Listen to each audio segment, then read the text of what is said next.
Kemudian tindak pidana prostitusi melalui media online ditinjau dari hukum positif di Indonesia, yaitu dalam KUHP di sini diatur dalam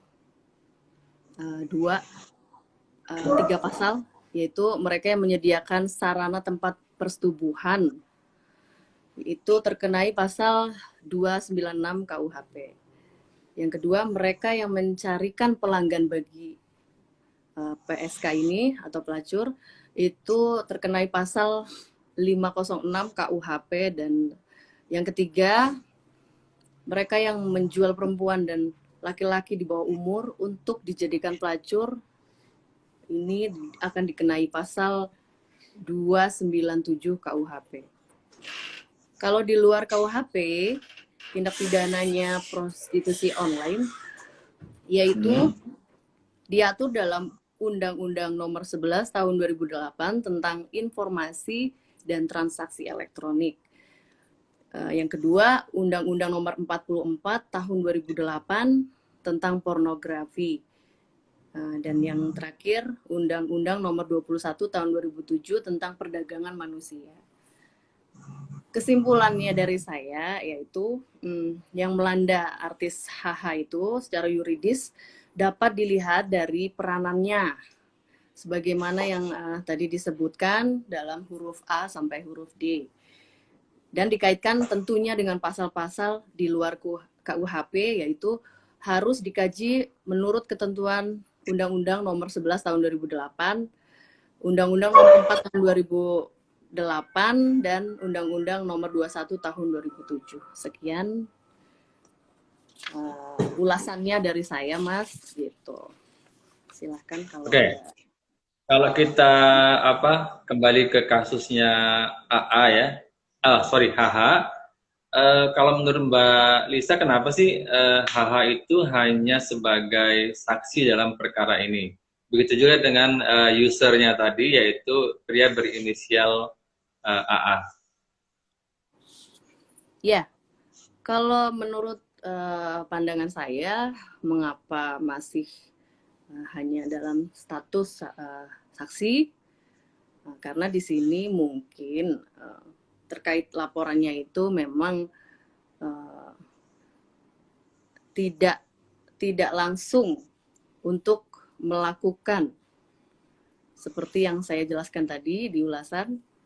Jadi ada di baliknya mereka itu memang yang mengerjakan langsung, mentransaksi langsung dalam proses sampai akhirnya yang berinisial HH ini tertangkap seperti itu, kemudian diajukan untuk statusnya menjadi saksi seperti itu. Ya, jadi menurut keterangan pihak kepolisian Polresta Medan, khusus untuk AA, nanti kalau misalnya ada perkembangan, dia akan bisa meningkat statusnya, tidak hanya sebagai saksi. Begitu, Mbak? Iya, betul sekali. Kalau kita tahu, karena pemberitaan itu sampai detik ini masih dalam proses tahap dari saksi. Penelusurannya nanti apakah akan naik menjadi tersangka, itu kan sedang dikaji oleh pihak polisian seperti itu. Oke, ini ada pertanyaan dari audiens ya Mbak ya, untuk user atau pelaku dan muncikari, apakah mereka ini, sebentar ini ada pertanyaan tadi, apakah mana yang lebih berat, mana yang lebih berat hukumannya, ancaman hukumannya, apakah muncikari, apakah user, Mbak Lisa? Kemudian ditanyakan juga, semisal dilakukan di area private yang bisa disewa, apakah pemilik tempat penyewaan itu juga bisa terkena ancaman gitu, Mbak? Iya, yang berat itu memang mucikari karena di sini dia yang berperan aktif untuk uh, mentransaksi, mempertemukan, mengadakan, dan semua pusatnya adalah di proses di mucikari tersebut gitu. Jadi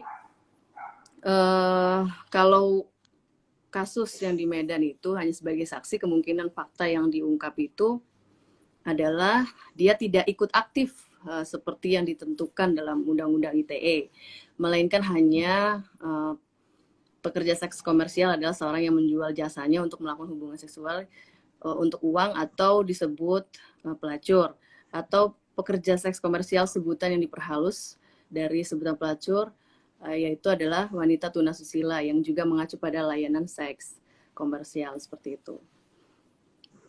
Kemudian tadi disebutin apa Mas tadi Mas? Yang menyedia jasa ya? Tempat penyedia tempat eksekusi atau hotel atau apa atau yang dijadikan tempat, apakah bisa dijerat juga mereka tempat TKP? Kalau TKP itu kan nggak tahu menau ya urusan itu ya.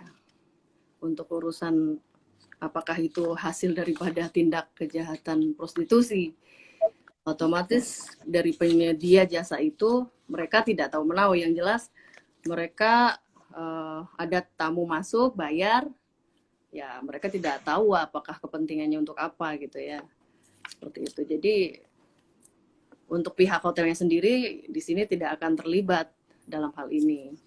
Yang mutlak yang akan dijerat adalah mucikari, seperti itu. Oke, cukup jelas ya Mbak ya. Kalau untuk pemilik properti, apakah hotel, penginapan ataupun apapun namanya, mereka tidak akan terlibat karena peruntukannya ya untuk tempat istirahat, tempat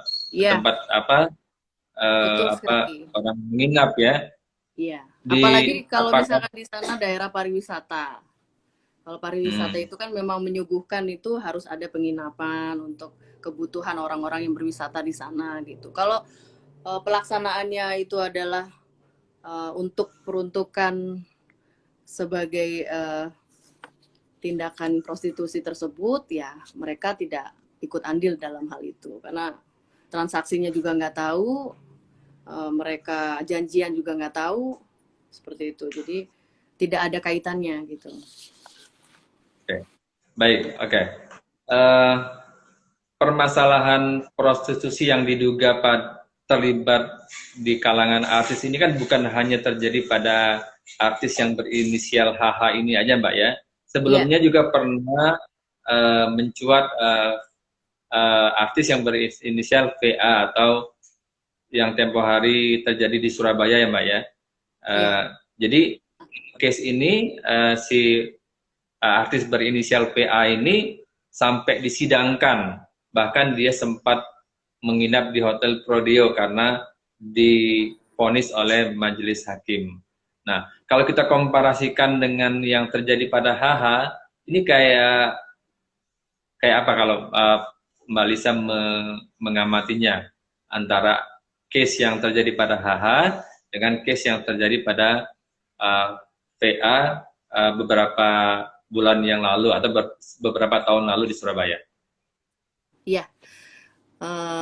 Kalau dibandingkan dengan kasusnya yang di Surabaya itu, yaitu kasus di Surabaya diperoleh fakta hukum, yaitu bahwa terdakwa adalah aktif melakukan perbuatan sebagaimana yang dimaksud dalam pasal 27 ayat 1 Undang-Undang Nomor 11 Tahun 2008 tentang informasi dan transaksi elektronik. Seperti itu. Jadi udah terbukti di situ.